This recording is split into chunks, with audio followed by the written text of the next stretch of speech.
गुरुभ्यो नमः हरि ओम पूज्याय राघवेन्द्राय सत्यधर्मरताय च भजतां कल्पवृक्षाय नमतां ಕಾಮಧೇನವೇ. ಸಮಸ್ತ ಶ್ರೀ ಸರಳ ಪರಿಹಾರ ಜ್ಯೋತಿಷಾಲಯ ಸದಸ್ಯರೆಲ್ಲರಿಗೂ ಈ ನಿಮ್ಮ ರಾಘವೇಂದ್ರ ಹೆಲ್ತ್ ಗುರುಜಿ ಮಾಡುವ ನಮಸ್ಕಾರಗಳು. ಅಷ್ಟಮ ಶನಿಯ ಪ್ರಭಾವ, ಅಷ್ಟ ಸಮಸ್ಯೆಗಳ ತಿಳಿದುಕೊಂಡದ್ದಾಯಿತು. ಈಗ ಅಷ್ಟಮ ಶನಿಯ ಪ್ರಭಾವದ ಪರಿಹಾರಗಳು, ಅಷ್ಟಮ ಶನಿಯ ಪರಿಹಾರಗಳು ಯಾವ ರೀತಿಯಲ್ಲಿರುತ್ತೆ ಎಂಬುದನ್ನು ತಿಳಿದುಕೊಳ್ಳೋಣ ಬನ್ನಿ.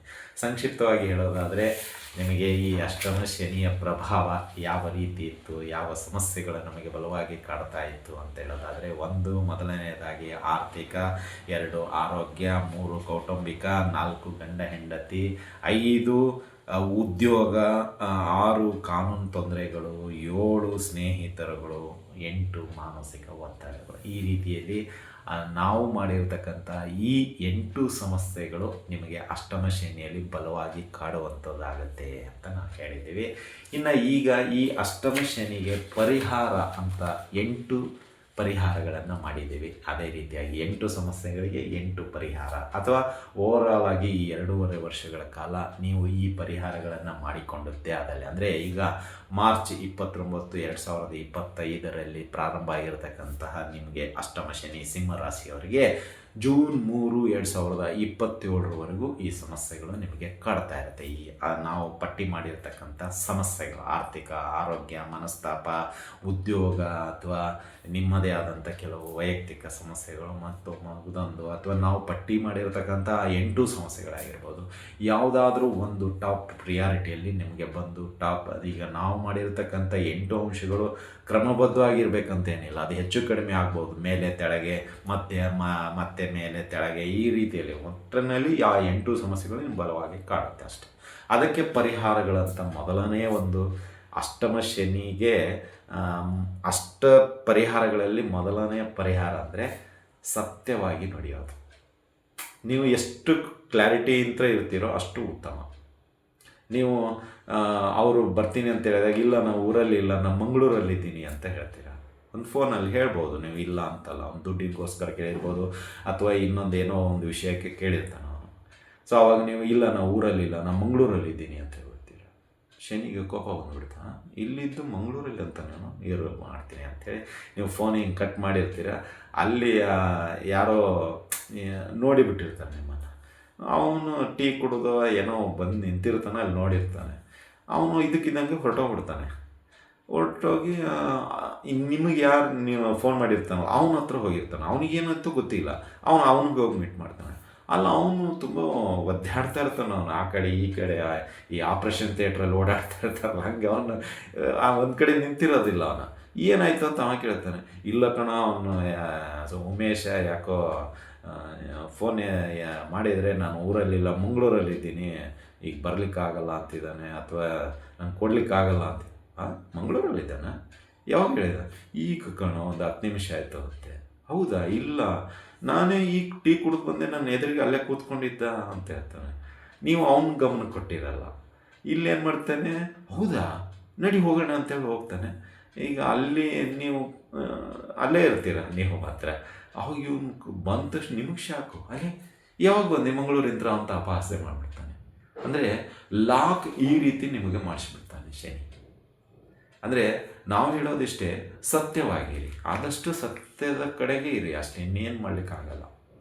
ಈಗ ಅವನಿಗೆ ದುಡ್ಡು ಕೊಡಬೇಕಾಯ್ತಾ, ಇನ್ನೂ ಬೇಕಾದ್ರೆ ಟೈಮ್ ತೊಗೊಳ್ಳಿ. ಇಲ್ಲ ಸರ್ ಹಿಂಗೆ ಆಗ್ತಾ ಇಲ್ಲ, ಭಾಳ ಪ್ರಯತ್ನ ಪಡ್ತಾ ಇದ್ದೀನಿ, ಯಾಕೋ ನನಗೆ ಕೈ ಅಂದುತ್ತಾ ಇಲ್ಲ, ಅಥವಾ ನನಗೆ ಅದು ಸರಿಯಾದ ಯಾಕೋ ವಿಷಯ ಸಿಗ್ತಾ ಇಲ್ಲ, ಅಥವಾ ಯಾಕೆ ಕಾರಣ ಎಂಬುದು ಸಿಗ್ತಾ ಇಲ್ಲ ಅಂತಾದರೂ ಹೇಳಿ.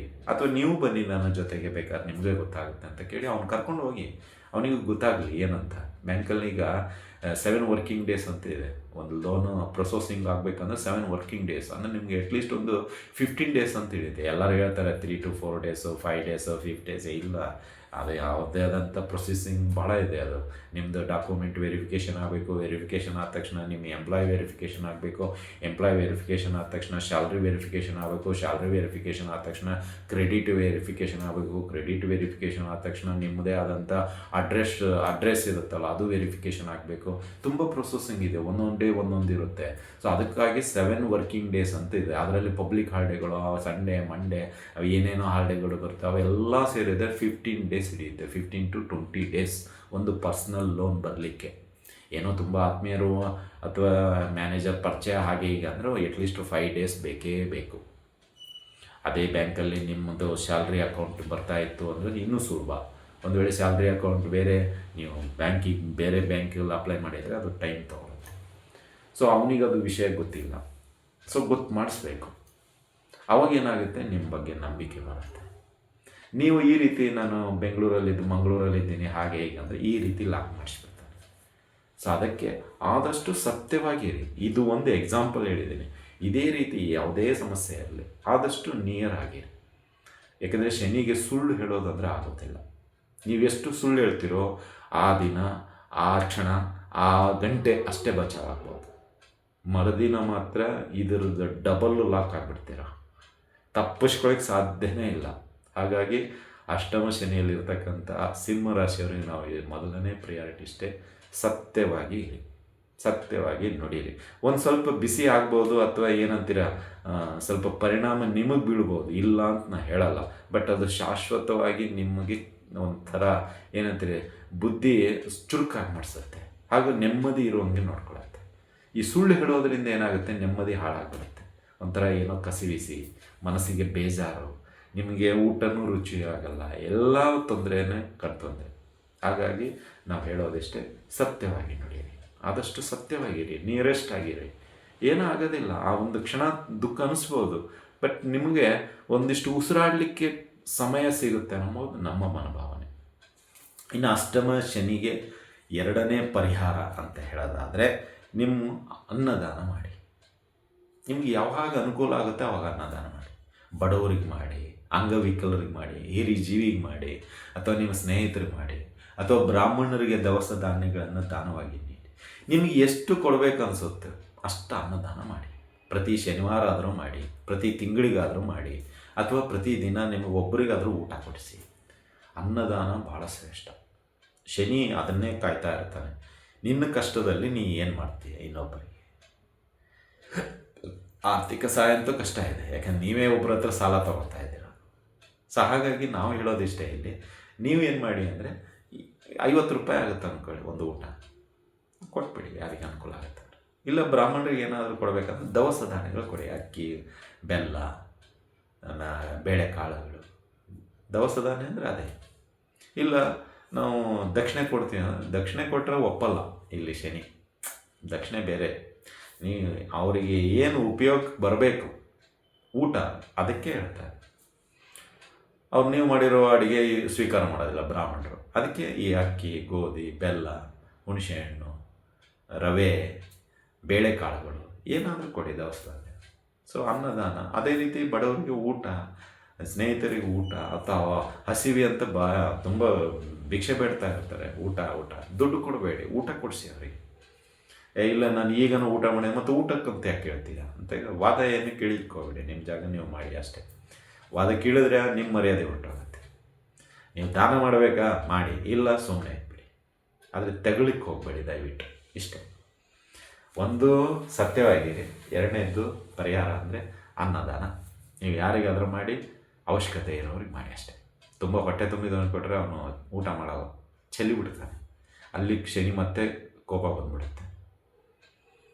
ನೋಡಿ, ವಿಚಾರ ಮಾಡಿಬಿಟ್ಟು ಮಾಡೋವಂಥದ್ದು ಪರಿಹಾರ. ಅಂದರೆ ಸುಮ್ಮನೆ ಗುರುಗಳು ಹೇಳಿದ್ದಾರೆ ಅಂತ ಮಾಡೋದಲ್ಲ. ಯಾರಿಗೆ ಅವಶ್ಯಕತೆ ಇದೆ ಅವ್ರಿಗೆ ಊಟ ಹಾಕಿ. ಅವಾಗ ಶನಿ ನಿಮ್ಮ ಒಂದು ಸಹಾಯ ಮೆಚ್ಚುಗೆ ಪಡಿಸ್ತಾನೆ. ಹಾಗೂ ನಿಮ್ಮನ್ನು ಒಂದು ಸ್ವಲ್ಪ ರಿಲ್ಯಾಕ್ಸ್ ಮಾಡಿಸ್ತಾನೆ ಅಂತಲೇ ಹೇಳ್ಬೋದು. ಇನ್ನು ಅಷ್ಟಮ ಶನಿಯ ಪ್ರಭಾವದಲ್ಲಿ 3ನೇ ಪರಿಹಾರ ಅಂತ ಹೇಳೋದಾದರೆ, ಗುರು ಹಿರಿಯರನ್ನು ಗೌರವಪೂರ್ವಕವಾಗಿ ಕಾಣಿ.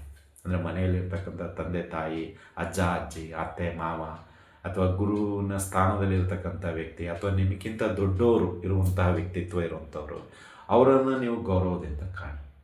ಎಷ್ಟು ಸಾಧ್ಯ ಆಗುತ್ತೆ ಅಷ್ಟು ಕಾಣಿ. ಆದರೆ ಅಪಮಾನ ಮಾಡಲಿಕ್ಕೆ ಹೋಗಬೇಡಿ, ಅಪಹಾಸ್ಯ ಮಾಡಲಿಕ್ಕೆ ಹೋಗಬೇಡಿ, ಕೈ ಎತ್ತಲಿಕ್ಕೆ ಹೋಗಬೇಡಿ, ಅಥವಾ ಅವರನ್ನು ಒಂದು ರೀತಿ ತಳ್ಳೋದು ಮಾಡಲಿಕ್ಕೆ ಹೋಗಬೇಡಿ. ಯಾರೇ ಆಗಿರಲಿ, ಸೊ ಗೌರವಪೂರ್ವಕವಾಗಿ ಕಾಣಿ. ಮತ್ತು ನೀವು ಎಷ್ಟು ಅವರಿಗೆ ಗೌರವಪೂರ್ವಕವಾಗಿ ಕಾಣ್ತೀರೋ ಅಷ್ಟು ನಿಮಗೆ ಶನಿ ಮುಂದಿನ ದಿನಗಳಲ್ಲಿ ಅನುಕೂಲ ಮಾಡಿಕೊಡ್ತಾನೆ ಅಂತಲೇ ಹೇಳ್ಬೋದು. ಹಾಗಾಗಿ ಯಾರನ್ನು ಅಪಹಾಸ್ಯ ಮಾಡಲು ಹೋಗಬೇಡಿ ಈ ಸಮಯದಲ್ಲಿ. ಸೊ ಇದು ಮೂರನೆಯ ಒಂದು ಪರಿಹಾರ.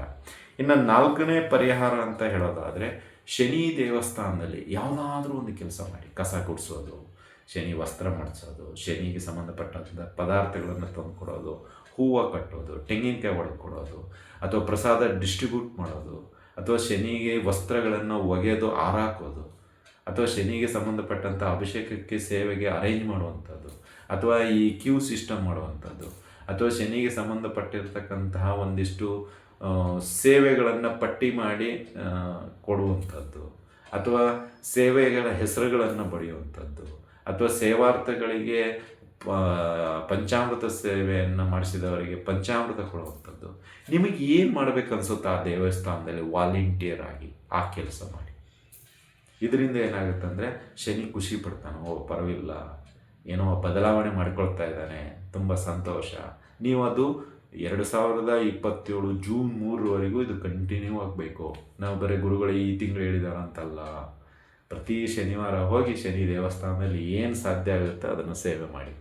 ಏಕೆಂದರೆ ಶನಿವಾರ ದಿನ ಅಬ್ಸರ್ವ್ ಮಾಡ್ತಾ ಇರ್ತಾನೆ ನಿಮ್ಮನ್ನು, ನೀವು ಏನು ಮಾಡ್ತಾ ಇದ್ದೀಯಾ ನನಗೋಸ್ಕರ, ಇಷ್ಟು ಕಷ್ಟಪಟ್ಟರು ನೀನು ನನ್ನ ಹತ್ರ ಇನ್ನೂ ಬರ್ತಾ ಇಲ್ಲ ಅಂತ ಕಾಯ್ತಾ ಇರ್ತಾನೆ ಶನಿ.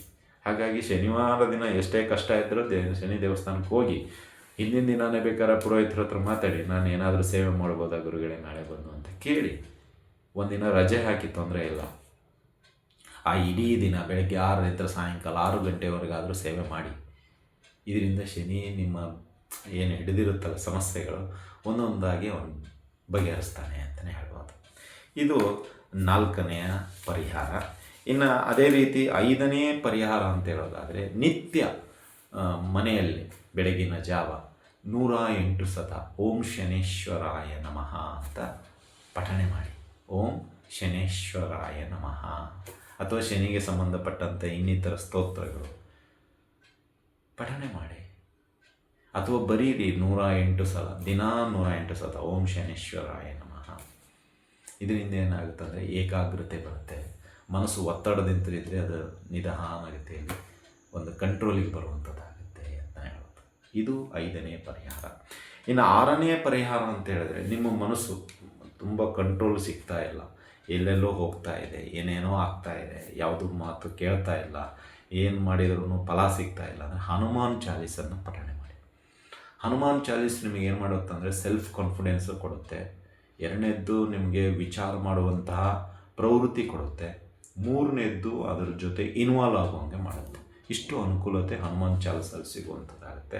ಹಾಗಾಗಿ ಹನುಮಾನ್ ಚಾಲೀಸು ಈ ಅಷ್ಟಮ ಶನಿ ಇರೋರು ಬಿಡಲೇಬೇಡಿ. ಬೆಳಗ್ಗೆ ಸಾಯಂಕಾಲ 2 ಟೈಮು ಹೇಳಿ.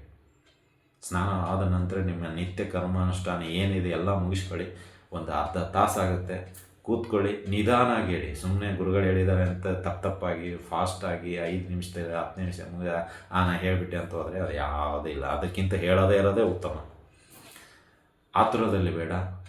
ಆ ಒಂದು ಆಂಜನೇಯಗೆ ಅರ್ಪಿತವಾಗುವಂಥ ಹನುಮಾನ್ ಚಾಲೀಸು ತುಂಬ ಶ್ರದ್ಧಾ ಭಕ್ತಿಯಿಂದ ಒಂದು ಕಡೆ ಕೂತ್ಕೊಂಡು ಈಸ್ಟ್ ಫೇಸ್ ಮುಖ ಮಾಡಿ ಈ ಒಂದು ಹನುಮಾನ್ ಚಾಲೀಸ್ ಹೇಳೋದ್ರಿಂದ ನಿಮ್ಮಲ್ಲಿ ಆತ್ಮಧೈರ್ಯ, ಆತ್ಮಸ್ಥೈರ್ಯ, ಆತ್ಮಸ್ಥಿರತೆ ಎಲ್ಲವೂ ಸಿಗುವಂಥದ್ದಾಗುತ್ತೆ.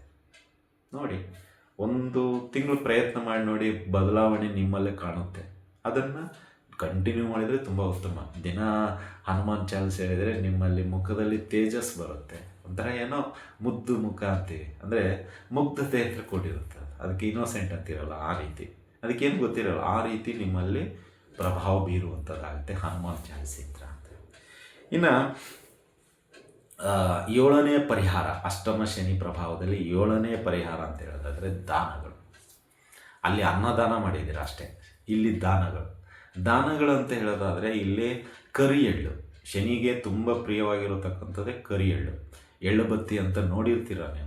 9 ಎಳ್ಳು ಬತ್ತಿಗಳನ್ನು ನಿಮ್ಮ ಹೆಸರು, ರಾಶಿ, ನಕ್ಷತ್ರ ಹೇಳ್ಕೊಂಡು ಹೇಳಿದರೆ ಒಂದಿಷ್ಟು ಸಮಸ್ಯೆಗಳು ಪರಿಹಾರ ಸಿಗುತ್ತೆ. ಒಂದು ಕರಿ ಬಟ್ಟೆಯಲ್ಲಿ 9 ಗಂಟೆ ಹಾಕಿರತಕ್ಕಂಥ ಎಣ್ಣೆಯಲ್ಲಿ ಎಳ್ಳೆಣ್ಣೆಯಲ್ಲಿ ಮುಳುಗಿಸಿರತಕ್ಕಂಥದ್ದನ್ನು ನೀವು ಒಂದು ಬಾಣಲೆಯಲ್ಲಿ ನೋಡಿರ್ತೀರ.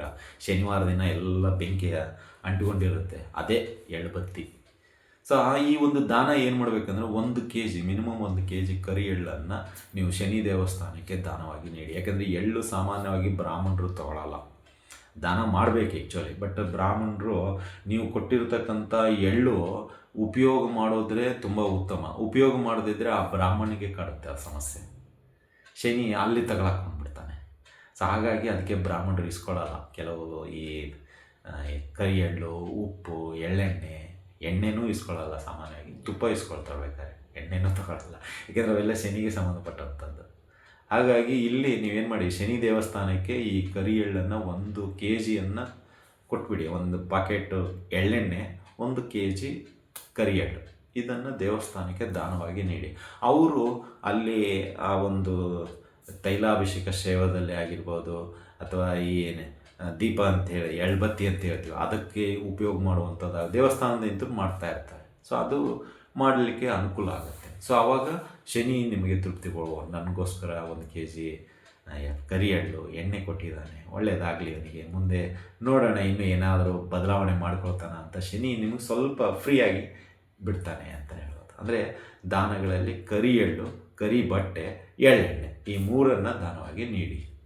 ಸೊ ಈ ಒಂದು ದಾನ ನಿಮಗೆ ಮುಂದಿನ ದಿನಗಳಲ್ಲಿ ಒಳ್ಳೆಯ ಆರ್ಥಿಕ ಸಮಸ್ಯೆ ಆಗಿರ್ಬೋದು, ಆರೋಗ್ಯ ಸಮಸ್ಯೆ ಆಗಿರ್ಬೋದು, ವೈಯಕ್ತಿಕ ಸಮಸ್ಯೆ ಆಗಿರ್ಬೋದು, ಕಾನೂನು ಸಮಸ್ಯೆ ಆಗಿರ್ಬೋದು, ಅಥವಾ ಸ್ಥಿರತೆ ಸಮಸ್ಯೆ ಆಗಿರ್ಬೋದು, ಅಥವಾ ಉದ್ಯೋಗ ವ್ಯಾಪಾರದ ಸಮಸ್ಯೆ ಆಗಿರ್ಬೋದು, ಅಥವಾ ಕೌಟುಂಬಿಕ ಸಮಸ್ಯೆ ಆಗಿರ್ಬೋದು, ಯಾವುದೇ ಸಮಸ್ಯೆ ಆಗಿರಲಿ, ನಾವು ಏನು 8 ಸಮಸ್ಯೆಗಳನ್ನು ಹೇಳಿದ್ದೀವಿ, ಆ 8 ಸಮಸ್ಯೆಗಳು ಈ ಒಂದು ದಾನದಿಂದ ಒಂದೊಂದಾಗಿ ಕಡಿಮೆ ಆಗುತ್ತಾ ಬರುತ್ತೆ ಅಂತಲೇ ಹೇಳ್ಬೋದು. ಹಾಗಾಗಿ ನೀವು ಕರಿ ವಸ್ತ್ರ, ಕರಿ ಎಳ್ಳು, ಎಳ್ಳೆಣ್ಣೆ, ಈ 3 ಶನಿ ದೇವಸ್ಥಾನಕ್ಕೆ ಪ್ರತಿ ಶನಿವಾರ ಕೊಟ್ಟರೆ ಒಳ್ಳೆಯದು, ಇಲ್ಲ ಅಮಾವಾಸ್ಯೆ ದಿನ ಕೊಟ್ಟರೆ ಒಳ್ಳೆಯದು.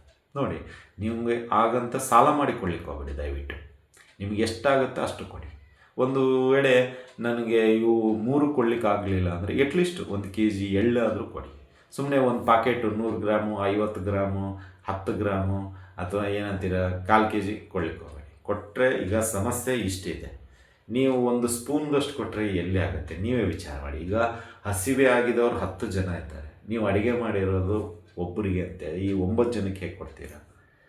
ವಿಚಾರ ಮಾಡಿ. ಸಮಸ್ಯೆ ಬೆಟ್ಟದಷ್ಟಿದೆ. ನೀವು ನೋಡಿದರೆ ಒಂದು ತಮಗೆ ಅಷ್ಟು ಕರಿ ಎಳ್ಳು ಕೊಡ್ತಿದ್ರು, ಆಗಲ್ಲ. ಅದಕ್ಕೆ ಹೇಳ್ತಾ ಇರೋದು 1 kg, ಮಿನಿಮಮ್ 1 kg, ಮ್ಯಾಕ್ಸಿಮಮ್ ನೀವು ಎಷ್ಟು ಬೇಕಾದಷ್ಟು ಕೊಡಿ. ಮಿನಿಮಮ್ 1 kg ಕರಿ ಎಳ್ಳು ಪ್ರತಿ ಅಮಾವಾಸ್ಯೆ ಇಟ್ಕೊಳ್ಳಿ ಬೇಕಾದ್ರೆ.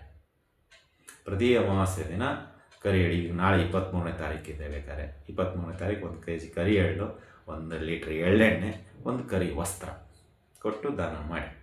ನೋಡಿ ನಿಮ್ಮ ಸಮಸ್ಯೆ ಹೇಗೆ ಒಂದೊಂದು ಪರಿಹಾರ ಆಗುತ್ತೆ. ಮುಂದಿನ ದಿನಗಳಲ್ಲಿ ಗೊತ್ತಾಗುತ್ತೆ. ಯಾವುದೇ ಆಗಿರಲಿ, ಮಾಡದೇ ಇದ್ದಾಗ ನಮಗೆ ಏನೂ ಆಗ್ತಾಯಿಲ್ಲ ಹಿಂಗಾಗುತ್ತೆ. ಆದರೆ ಯಾವುದೇ ಕಾರಣಕ್ಕೂ ಅಡ್ವರ್ಟೈಸ್ಮೆಂಟಿಗೆ ಹೋಗ್ಬೇಡಿ ದಯವಿಟ್ಟು. ಅದನ್ನೂ ಒಂದು ಹೇಳ್ತಾ ಇದ್ದೀನಿ. ನಾನು ದೇವಸ್ಥಾನಕ್ಕೆ ಅದು ಕೊಟ್ಟೆ, ನಾನು ಇದು ಮಾಡಿದೆ, ಗುರುಗಳು ಹಿಂಗೆ ಹೇಳಿದರು, ಹಂಗೆ ಹೇಳಿದರು ಅಂತ ನೀವು ಅಡ್ವರ್ಟೈಸ್ಮೆಂಟಿಗೆ ಏನಾದರೂ ಓದಿದ್ದೇ ಆದಲ್ಲಿ ಶನಿ ಅಲ್ಲಿಯೂ ಬಲವಾಗಿ ಕಾಡ್ತಾನೆ. ಯಾಕಂದರೆ ಅವನಿಗೆ ಅಡ್ವರ್ಟೈಸ್ಮೆಂಟ್ ಇಷ್ಟ ಇಲ್ಲ. ನಿನ್ನ ಕರ್ಮ ಕಳ್ಕೊಳ್ಳಿ ಕೊಟ್ಟಿದೆಯಾ, ನನಗೋಸ್ಕರ ಇನ್ನೇನು ಕೊಟ್ಟಿಲ್ಲ ಅಂತ ಹೇಳ್ತಾನೆ. ಅವು ಉತ್ತರ ಎಲ್ಲಿದೆ ನಿಮ್ಮದು? ಹಾಗಾಗಿ ಈ ದಾನದ ವಿಷಯ ನೀವು ಯಾರಿಗೇ ಕೊಡಿ, ಆ ಅಡ್ವರ್ಟೈಸ್ಮೆಂಟಿಗೆ ಹೋಗ್ಬೇಡಿ. ನಾನು ಆ ದೇವಸ್ಥಾನಕ್ಕೆ ಎಣ್ಣೆ ಕೊಟ್ಟೆ, ಆ ದೇವಸ್ಥಾನಕ್ಕೆ ವಸ್ತ್ರ ಕೊಟ್ಟೆ, ಆ ದೇವಸ್ಥಾನಕ್ಕೆ ಎಳ್ಳು ಕೊಟ್ಟೆ, ಆ ದೇವಸ್ಥಾನಕ್ಕೆ ಅಕ್ಕಿ ಕೊಟ್ಟೆ, ಆ ದೇವಸ್ಥಾನಕ್ಕೆ ಹಣ್ಣು ಕೊಟ್ಟೆ, ಆ ದೇವಸ್ಥಾನಕ್ಕೆ ಹೂವು ಕೊಟ್ಟೆ. ಈ ಅಡ್ವರ್ಟೈಸ್ಮೆಂಟ್ ಬೇಡ ದಯವಿಟ್ಟು. ಹಾಗೂ ಸಾಲದ ರೂಪದಲ್ಲಿ ಮಾಡಲಿಕ್ಕೆ ಹೋಗ್ಬೇಡಿ. ಇದು ಶನಿಗೆ ಇಷ್ಟ ಆಗೋದಿಲ್ಲ. ಸೊ ಇದು 7ನೇ ಸಮಸ್ಯೆ. ಇನ್ನು ಕೊನೆಯ ಸಮಸ್ಯೆ 8, ಇದು ಅಷ್ಟಮ ಶನಿಯಲ್ಲಿ ಕೊನೆಯ ಸಮಸ್ಯೆ. ಆ ಸಮಸ್ಯೆಗೆ ಪರಿಹಾರ ಅಂತ ಹೇಳೋದಾದರೆ, ಅಂದರೆ ಅಷ್ಟು ಸಮಸ್ಯೆಗಳಿಗೆ ಒಂದೇ ಪರಿಹಾರ ಅಂದರೆ ಹೋಮ ಹವನ. ಅಂದರೆ ತುಂಬ ನಿಮಗೆ ಜಾತಕದಲ್ಲಿ ಶನಿ ಕಾಡ್ತಾ ಇದ್ದ, ಅಥವಾ ದುಷ್ಟ ಗ್ರಹಗಳ ಜೊತೆಗೆ, ಅಂದರೆ ಈಗ ಶನಿ ರಾಹು ಆಗಿರ್ಬೋದು, ಶನಿ ಕುಜ ಆಗಿರ್ಬೋದು, ಶನಿ ಚಂದ್ರ ಆಗಿರ್ಬೋದು, ಶನಿ ಕೇತು ಆಗಿರ್ಬೋದು, ಈ ಕಾಂಬಿನೇಷನಲ್ಲಿ ಶನಿ ಏನಾದರೂ ಇದ್ದದ್ದೇ ಆದಲ್ಲಿ ಜಾತಕದಲ್ಲಿ ಒಂದಿಷ್ಟು ಈ ಅಷ್ಟಮ ಶನಿಯಲ್ಲಿ ಇನ್ನೂ ಉಗ್ರವಾಗಿ ಒಂದಿಷ್ಟು ಸಮಸ್ಯೆಗಳನ್ನು ಕೊಡುವಂತನಾಗ್ತಾನೆ. ಆವಾಗ ನಾವು ಹೇಳಿರತಕ್ಕಂಥ ಈ 7 ಪರಿಹಾರಗಳು ಮಾಡಿದರೂ ಏನೂ ವರ್ಕೌಟ್ ಆಗಿಲ್ಲ ಅಂದರೆ ಜಾತಕದಲ್ಲಿ ಶನಿ ಕನಿಷ್ಠ ಸ್ಥಾನದಲ್ಲಿದ್ದಾನೆ ಅಂತಲೇ ಅರ್ಥ. ಮತ್ತು ಆ ಸಮಸ್ಯೆಗೆ ಪರಿಹಾರ ಅಂತ ಹೇಳಿದ್ರೆ ಹೋಮ ಹವನ, ಶನಿ ಶಾಂತಿ ಅಂತ ನೀವು ಕೇಳಿರ್ತೀರ. ಶನಿ ಶಾಂತಿ ಅಂದರೆ ಅದಕ್ಕೊಂದಷ್ಟು ಹೋಮ ಹವನಗಳನ್ನು ಮಾಡಿಸ್ಬೇಕಾಗತ್ತೆ ನಿಮ್ಮ ಹೆಸರಿನಲ್ಲಿ ವೈಯಕ್ತಿಕವಾಗಿ. ಅದು ದೇವಸ್ಥಾನದಲ್ಲಾಗಿರ್ಬೋದು, ನಿಮ್ಮ ಮನೆಯಲ್ಲಾಗಿರ್ಬೋದು. ಸೊ ಒಮ್ಮೆ ಜಾತಕವನ್ನು ಪರಾಮರ್ಶೆ ಮಾಡಿಸ್ಕೊಳ್ಳಿ, ಅಂದರೆ ಜಾತಕವನ್ನು ನೋಡಿ. ಅದೇ ಹೇಳಿದ್ನಲ್ಲ, ಆ ಕಾಂಬಿನೇಷನಲ್ಲಿ ಇದ್ದರೆ ಸ್ವಲ್ಪ ಈ ಅಷ್ಟಮ ಶನಿಯಲ್ಲಿ ಕಾಡೋದು ಜಾಸ್ತಿ ಇರುತ್ತೆ. ಶನಿ ಕುಜ ಆಗಿರ್ಬೋದು, ಶನಿ ಚಂದ್ರ ಆಗಿರ್ಬೋದು, ಶನಿ ರಾಹು ಆಗಿರ್ಬೋದು, ಶನಿ ಕೇತು ಆಗಿರ್ಬೋದು. ಇವು ಕಾಂಬಿನೇಷನಲ್ಲಿ ಶನಿ ಏನಾದರೂ ಇದ್ದದ್ದೇ ಆದಲ್ಲಿ ನಿಮಗೆ ಒಂದಿಷ್ಟು ಕಷ್ಟಗಳು ಅತಿಯಾಗಿ ಬರುತ್ತೆ. ಈ 7 ಪರಿಹಾರಗಳು ಮಾಡಿದರೂ ಈ ಕಾಂಬಿನೇಷನ್ಗೆ ಅದು ಸರಿ ಹೋಗೋದಿಲ್ಲ. ಆವಾಗ ಅದಕ್ಕೆ ಹೋಮ ಹವನನೇ ಮಾಡಿಸ್ಬೇಕು, ಅಥವಾ ಶನಿ ಶಾಂತಿ ಅಂತಿರಲ್ಲ ಅದು ಮಾಡಿಸ್ಬೇಕು. ನಿಮ್ಮ ಹತ್ತಿರದ ದೇವಸ್ಥಾನಗಳಾಗಿರ್ಬೋದು, ಪುರೋಹಿತರಾಗಿರ್ಬೋದು, ಅಥವಾ ನಮಗಾಗಿರ್ಬೋದು, ಯಾರಿಗೆ ನಿಮಗೆ ಅನುಕೂಲ ಆಗುತ್ತೆ ಅವರಿಗೆ ತಿಳಿಸಿ ಅವರು ಸರಿಯಾದ ಮಾರ್ಗದರ್ಶನ ಮಾಡ್ತಾರೆ ಅಂತಲೇ ಹೇಳ್ಬೋದು. ಇನ್ನು ಅದೇ ರೀತಿಯಾಗಿ ಜಪಗಳನ್ನು ಕೂಡ ಮಾಡ್ಬೋದು. ಈಗ ಆರ್ಥಿಕವಾಗಿ ಒಂದು ಹೋಮ ಅಂದರೆ ಮಿನಿಮಮ್ 25,000 ರೂಪಾಯಿ ಆಗುತ್ತೆ. ಇವಾಗ ನೀವು ಪ್ರಾಂಪ್ಟಾಗಿ ಮಾಡ್ತೀನಿ ಅಂದರೆ ದೇವಸ್ಥಾನದಲ್ಲಿ ಸಾಮೂಹಿಕ ಮಾಡಿಸೋದಾದರೆ 5,000 ಅಂತ ತಗೊಳ್ತಾರೆ, ಅಥವಾ 2,000 ಅಂತಲೂ ತಗೊಳ್ತಾರೆ. ಅಲ್ಲಿ ಏನಾಗಿರುತ್ತೆ, ಒಂದು 50-100 ಸೇವೆಗಳಾಗಿರುತ್ತೆ, ಅಲ್ಲಿ ವರ್ಕೌಟ್ ಆಗಿಬಿಡುತ್ತೆ. ಆದರೆ ಇಂಡಿವಿಜುವಲ್ ಮಾಡಿಸ್ಬೇಕಂದಾಗ ಅದಕ್ಕೆ ಫಲ ಸಿಗಬೇಕು ಅಂತೇಳಿದರೆ ಮಿನಿಮಮ್ 25,000 ರೂಪಾಯಿ ಬೇಕೇ ಬೇಕಾಗುತ್ತೆ ಒಂದು ಹೋಮದ ಶಾಂತಿ ಮಾಡಿಸ್ಬೇಕು ಅಂತ ಹೇಳಿದ್ರೆ ಶನಿದು. ಸೊ ಹಾಗಾಗಿ ಅಷ್ಟು ಆಗೋದಿಲ್ಲ ಅಂತೇಳಿದರೆ ಜಪಗಳನ್ನು ಮಾಡಿಸ್ಬೋದು ನೀವು ಸಾಮೂಹಿಕವಾಗಿ. ಎಲ್ಲಾದರೂ ಜಪ ಶನಿ ದೇವಸ್ಥಾನದಲ್ಲಿ ಹಾಕಿರ್ತಾರೆ, ಶನಿ ಅಷ್ಟಮ ಶನಿ, ಸಾಡೆಸ ಶನಿ, ಅರ್ಧಾಷ್ಟಮ ಶನಿ, ಈ ಶನಿಗಳಿಗೆ ಜಪಗಳನ್ನು ಸಲ್ಲಿಸಲಾಗುವುದು ಅಂತ ಅಲ್ಲಿ ನೋಡಿ, ಅಲ್ಲಿ ಒಂದು ಇದ್ರ ಪ್ರಕಾರ ಏನು ಕಾಣಿಕೆ ಇರುತ್ತೆ ಅದನ್ನು ಸಲ್ಲಿಸಿ ನಿಮ್ಮ ಹೆಸರನ್ನು ಕೊಟ್ಟು ಜಪವನ್ನು ಮಾಡಿಸ್ಬೋದು. ಸೊ ಅದರಿಂದಲೂ ಸ್ವಲ್ಪ ಸಮಸ್ಯೆಗಳು ದೂರವಾಗುತ್ತೆ ಅಂತಲೇ ಹೇಳ್ಬೋದು. ಅದೇ ರೀತಿಯಾಗಿ ನಾವು ಕೂಡ ಇದೇ ಅಮಾವಾಸ್ಯೆ ಅಂದರೆ ಈ 23 ಆಗಸ್ಟ್ನಿಂದ ಬರತಕ್ಕಂಥ ಸೆಪ್ಟೆಂಬರ್ 21ರವರೆಗೂ ನಾವು ಕೂಡ ಸಾಮೂಹಿಕವಾಗಿ ಶನಿಗೆ ಸಂಬಂಧಪಟ್ಟಂತೆ, ಅಂದರೆ ಈ ಅಷ್ಟಮ ಶನಿಗೆ ಸಂಬಂಧಪಟ್ಟಂತೆ ಜಪಗಳನ್ನು ಮಾಡಿಸ್ತಾ ಇದ್ದೀವಿ ನಮ್ಮ ಶಿಷ್ಯಂದ್ರ ಮುಖಾಂತರ. ಯಾರಿಗಾದರೂ ಇಚ್ಛೆ ಇದ್ದರೆ ಅದನ್ನು ಮಾಡಿಸ್ಬೋದು, ಡಿಸ್ಕ್ರಿಪ್ಷನಲ್ಲಿ ಹಾಕಿರ್ತೀನಿ. ಸೊ ಆ ಒಂದು ಸೇವೆಯ ಒಂದು ವಿವರಣೆಯನ್ನು ಕೊಟ್ಟಿರ್ತೀವಿ. ಸೊ ಅದಕ್ಕೆ ಬೇಕಾಗಿರ್ತಕ್ಕಂಥ ಕಾಣಿಕೆ ಡಿಸ್ಕ್ರಿಪ್ಷನಲ್ಲಿ ಇರುತ್ತೆ. ಮತ್ತು ಹೆಚ್ಚಿನ ಮಾಹಿತಿ ಏನಾದರೂ ಬೇಕಾದ್ರೂ ಡಿಸ್ಕ್ರಿಪ್ಷನಲ್ಲಿ ನಮ್ಮ ನಂಬರ್ ಇದೆ, ನೀವು ಅದಕ್ಕೆ ಕರೆ ಮಾಡಿ ನಿಮ್ಮ ಹೆಸರನ್ನು ಮುಂಚಿತವಾಗಿ ರಿಜಿಸ್ಟರ್ ಮಾಡಿಸ್ಬೇಕಾಗುತ್ತೆ. ಯಾಕಂದರೆ ನಾವು ಒಂದು 25 ಜನ ಅಂತ ತಿಳ್ಕೊಂಡಿದ್ವಿ. ಸೊ ಜಾಸ್ತಿ ಆದರೆ ಒಂದು 5-6 ಜನನ ಆ್ಯಡ್ ಮಾಡ್ಕೋಬೋದು. ಆದರೆ 25 ಮಾತ್ರ ನಾವು ಸ್ಟ್ಯಾಂಡರ್ಡನ್ನು ಮೇಂಟೈನ್ ಮಾಡ್ತೀವಿ. ಒಬ್ಬೊಬ್ಬರಿಗೆ 5 ಜನಕ್ಕೆ ಕೊಟ್ಟರು ಆ ಒಂದು ತಿಂಗಳಲ್ಲಿ ನಿತ್ಯ ನಿಮ್ಮ ಹೆಸರು, ರಾಶಿ, ನಕ್ಷತ್ರ ಹೇಳಿಕೊಂಡು ಸಂಕಲ್ಪದೊಂದಿಗೆ ಈ ಅಷ್ಟಮ ಶನಿಗೆ ಸಂಬಂಧಪಟ್ಟಂತಹ ಒಂದಿಷ್ಟು ಶನಿಯೇಶ್ವರನ ಜಪಗಳನ್ನು ನಾವು ಮಾಡಲಾಗುತ್ತೆ. ಸೊ ಅದನ್ನು ಯಾರಿಗೆ ಇಚ್ಛೆ ಇದೆಯೋ ಡಿಸ್ಕ್ರಿಪ್ಷನಲ್ಲಿ ಕೊಟ್ಟಿರಲಾಗಿರುತ್ತೆ. ಆ ಡಿಸ್ಕ್ರಿಪ್ಷನ್ ನೋಡಿ ನೀವು ಶನಿಗೆ ಸಂಬಂಧಪಟ್ಟಂತಹ ಒಂದಿಷ್ಟು ಜಪಗಳನ್ನು ನೀವು ಮಾಡಿಸ್ಬೋದು. ನಮ್ಮ ಮುಖಾಂತರ ಮಾಡಿಸ್ಬೋದು, ಅಥವಾ ನಿಮಗೆ ಪರಿಚಯ ಇರತಕ್ಕಂಥವ್ರಾದರೂ ಮಾಡಿಸ್ಬೋದು. ಬಟ್ ನಾವು ಅಮಾವಾಸ್ಯೆಯಿಂದ ಅಮಾವಾಸ್ಯೆವರೆಗೆ, ಪ್ರತಿ ಅಮಾವಾಸ್ಯೆವರೆಗೆ ಇನ್ಮೇಲೆ ಮಾಡ್ತಾ ಇರ್ತೀವಿ. ಸೊ ಯಾರಿಗೆಲ್ಲ ಅಷ್ಟಮ ಶನಿ ಪ್ರಭಾವ ಈ ಸಿಂಹರಾಶಿಯವರಿಗೆ ಕಾಡ್ತಾ ಇದೆಯೋ ಈ ಜಪವನ್ನು ಮಾಡಿಸ್ಬೋದು. ಅದರ ಒಂದು ಕಾಣಿಕೆ, ಅದರ ಒಂದು ವಿವರ ಎಲ್ಲವೂ ಡಿಸ್ಕ್ರಿಪ್ಷನ್ನಲ್ಲಿ ಇರುತ್ತೆ. ಅದೇ ರೀತಿಯಾಗಿ ನೀವು ಇನ್ನೂ ಹೆಚ್ಚಿನ ಮಾಹಿತಿ ಬೇಕಾದರೆ ನಮ್ಮ ವೈಯಕ್ತಿಕ ನಂಬರ್ ಆದ 7676762066 ಈ ನಂಬರಿಗೆ ಕಾಂಟ್ಯಾಕ್ಟ್ ಮಾಡ್ಬೋದು ಅಂತ ಹೇಳ್ತಾ ಇದ್ದೀವಿ. ಇದಾಗಿತ್ತು, ಇದಿಷ್ಟು ಅಷ್ಟಮ ಶನಿಗೆ ಸಂಬಂಧಪಟ್ಟಂತಹ ಪರಿಹಾರಗಳು. ಈ ಒಂದು ವಿಡಿಯೋ ನಿಮಗೆ ಇಷ್ಟ ಆಗಿದೆ ಅಂತ ನಾವು ತಿಳ್ಕೊಂಡಿದ್ವಿ. ಇಷ್ಟ ಆಗಿದ್ದರೆ ಲೈಕ್ ಮಾಡಿ, ಜಾಸ್ತಿ ಇಷ್ಟ ಆಗಿದ್ದರೆ ಶೇರ್ ಮಾಡಿ, ಹಾಗೂ ನಮ್ಮ SSB ಜ್ಯೋತಿಷಾಲಯ ಯೂಟ್ಯೂಬ್ ಚಾನಲನ್ನು ಬೆಂಬಲಿಸಿ ಅಂತ ಹೇಳ್ತಾ ಇದ್ದೀವಿ. ಶುಭವಾಗಲಿ, ಶುಭಮಸ್ತು. ಮತ್ತೆ ಮುಂದಿನ ವಿಷಯದೊಂದಿಗೆ ಭೇಟಿಯಾಗೋಣ. ಅಲ್ಲಿವರೆಗೆ ಶುಭಮಸ್ತು, ಶುಭಂ ಭೂಯಾತ್. ಸರ್ವೇ ಜನಃ ಸುಖಿನೋ ಭವಂತು.